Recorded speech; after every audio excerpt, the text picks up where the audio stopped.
안녕하십니까. 인문학연구소 인현입니다. 자, 이제 새해가 밝고 나서 첫 번째 컨텐츠를 올려드리는 것 같은데요. 이번에도 역시 우리 역사 속 범죄자들에 대한 이야기고요. 그 다섯 번째는 쾌락추구형 살인마 정남규에 관한 내용입니다. 제가 약간 감기 기운이 있는지 목소리가 좀 많이 거칠어졌습니다. 예, 이해 부탁드리고요.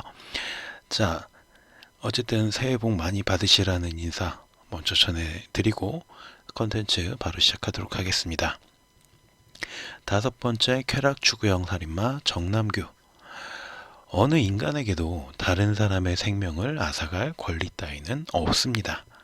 그러나 사람을 죽이는 것 자체가 너무 즐거워서 살인 자체에 중독되는 족속들이 있습니다.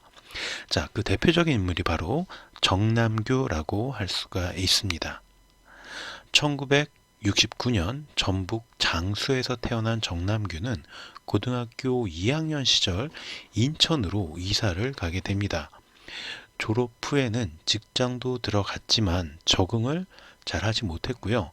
이후 군에 입대해서 하사로 전역을 하게 됩니다. 그런데 그 이후에도 별다른 직업을 구하지를 못했고요. 절도 같은 것들을 하면서 생계를 겨우겨우 유지하게 됩니다.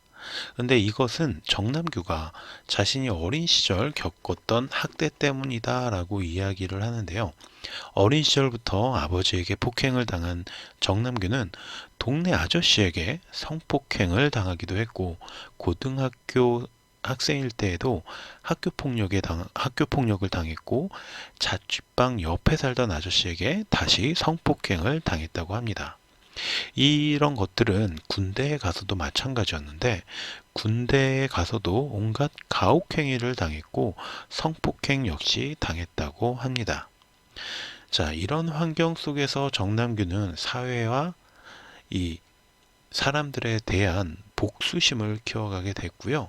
결국 범죄의 길에 접어들어 1989년에는 특수폭행으로 징역 2년 6개월을 받았지만 집행유예로 나왔고, 1994년도에도 절도로 징역 8개월, 역시 집행유예를 받았고요.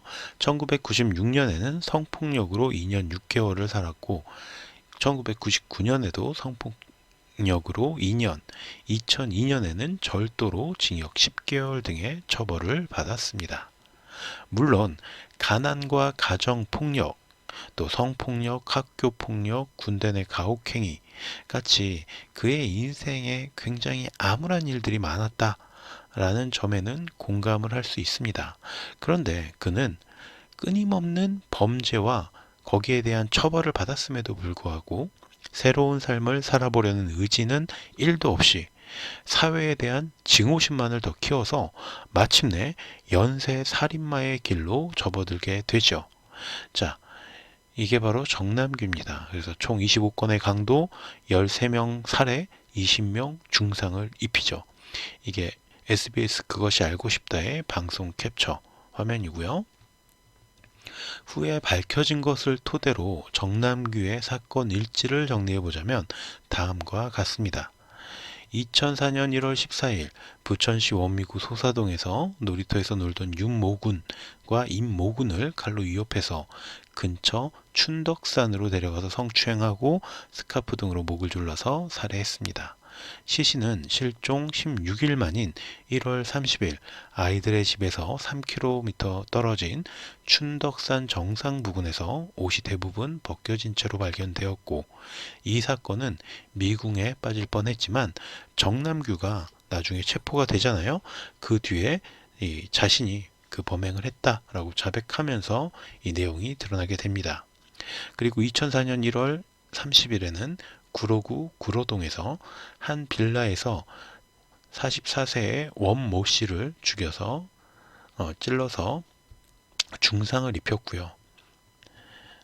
2004년 2월 6일에도 동대문구 이문동에서 골목길을 지나던 전모 씨 24세의 여성을 흉기로 수차례 찔러서 살해를 합니다.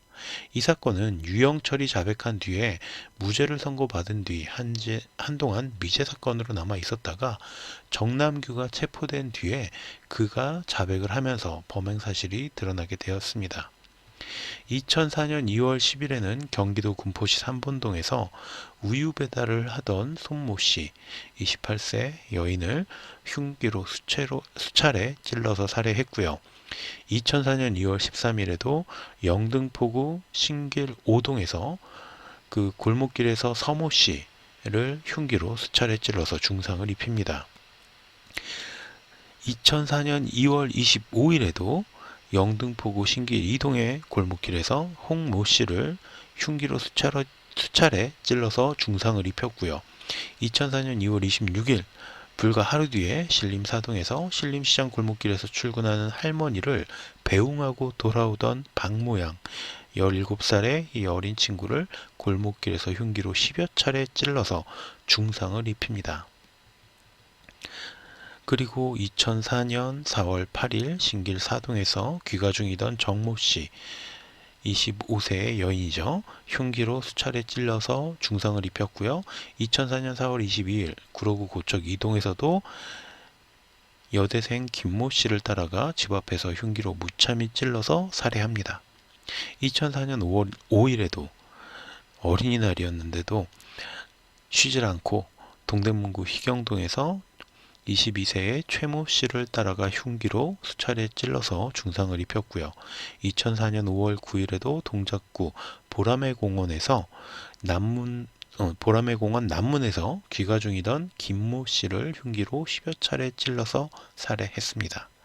2004년 8월 4일 경기 안양시 만안구 안양 6동에서 주택에 침입해서 안모 씨, 이거는 남자네요. 50세의 남자를 둔기로 내리쳐서 중상을 입혔고 2005년 4월 6일 오전 1시 30분경 안양시 만안구 안양 5동 주택에 침입해서 강모 씨와 한 모양을 둔기로 내리쳐서 부상을 입힌 뒤에 방화를 해버립니다. 자, 여기서 제가 하나 짚고 넘어가야 될 게 지금 2004년 8월 4일 이 주택에 침입하면서부터 범죄의 형태가 변화합니다. 이 부분에 대해서는 뒤에서 다시 설명을 하겠고요. 2005년 4월 18일 금천구 시흥 3동에서 빌라에 침입해서 잠자고 있던 모자 46세, 12세를 둔기로 내리쳐서 중상을 입히고 2005년 5월 30일 군포시 삼본동에서 또 우유 배달을 하던 김모 씨를 흉기로 찔러서 살해했고요. 2005년 6월 4일 광명시 철산동에서 주택에 침입해서 김모 씨를 둔기로 내리쳐서 중상을 입힙니다. 2005년 10월 9일 관악구 봉천 11동에서 장애인 주거시설에 침입해서 그곳에서 자고 있던 홍모 씨 등 2명을 둔기로 내리쳐서 중상을 입혔고요. 2005년 10월 19일 봉천 10동 역시 주택에서 변모 씨를 추행한 후에 목 졸라서 살해했고 안방에 들어가서 동생 변모 씨까지 둔기로 내리친 뒤 불을 지르고 밖에서 젓가락을 문에 끼워서 나오지 못하게 해서 중상을 입힙니다. 그러니까 살해 미수가 되겠죠. 2006년 1월 14일 도봉구 창동 반지하 집에 침입을 해서 자고 있던 7살의 김 모양을 추행했고 구타하다가 김양의 아버지가 깨어나는 인기척에 김양의 아버지가 이런 인기척 때문에 깨어나자 도주를 하게 됩니다. 2006년 1월 18일에는 강북구 수유동에서 송모 씨의 집에 침입해 둘째 17살의 머리를 둔기로 내려친 뒤에 목 졸라 살해했고 집에 불을 질러서 첫째와 막내까지 총 3명을 살해하게 됩니다.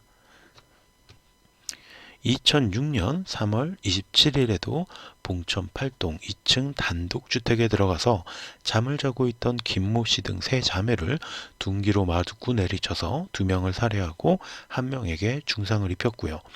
2006년 4월 22일 영등포구 신길 6동 반지하 집에 침입해서 자고 있던 김모 씨를 둔기로 내리쳐서 상해를 입혔지만 김모 씨가 반항을 했고요. 그 소리에 김모 씨의 아버지까지 달려들어서 격투를 하면서 결국 붙잡히게 됩니다.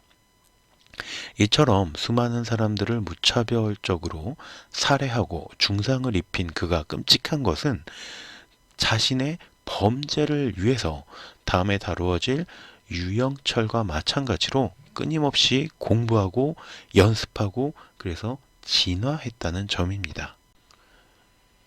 이러한 내용은 방송을 통해서도 잘 알려져 있는데요. 2004년 5월 9일 발생했던 보라매 공원 사건까지는 칼을 이용해서 지나가던 여성들을 무작위로 찔러서 살해하는 방식이었어요.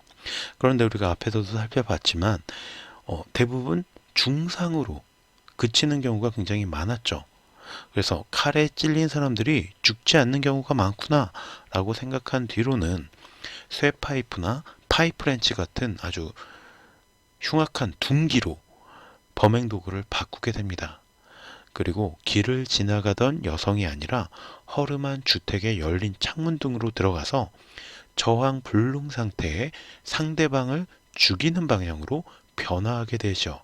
그래서 아까 제가 이야기를 했죠. 범행 형태가 바뀌었다. 왜 바뀌었다? 사람을 더 죽이고 싶은데 잘 안 죽으니까 범행 형태를 바꾼 거예요.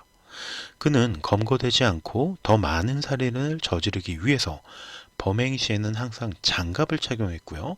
신발의 어떤 특징, 우리가 족적이라고 하죠. 그런 것들을 지우기 위해서 신발 밑창을 긁어내서 족적이 나오지 않도록 했습니다. 또한 자신의 범죄 기사를 스크랩하면서 수사 상황을 꾸준히 주시하고 있었고요. 권일용 프로파일러의 사진이 실린 주간지 기사까지 스크랩해서 간직하고 있었다고 합니다. 또한 매일 꾸준히 달리기 등을 하면서 내가 살인을 하기 위해선 체력이 좋아야 돼. 그러면서 체력도 길렀다고 해요. 검거된 이후에 단순 상해 강도범으로 보고가 되었어요. 아까 격투 끝에 붙잡혔다고 했죠.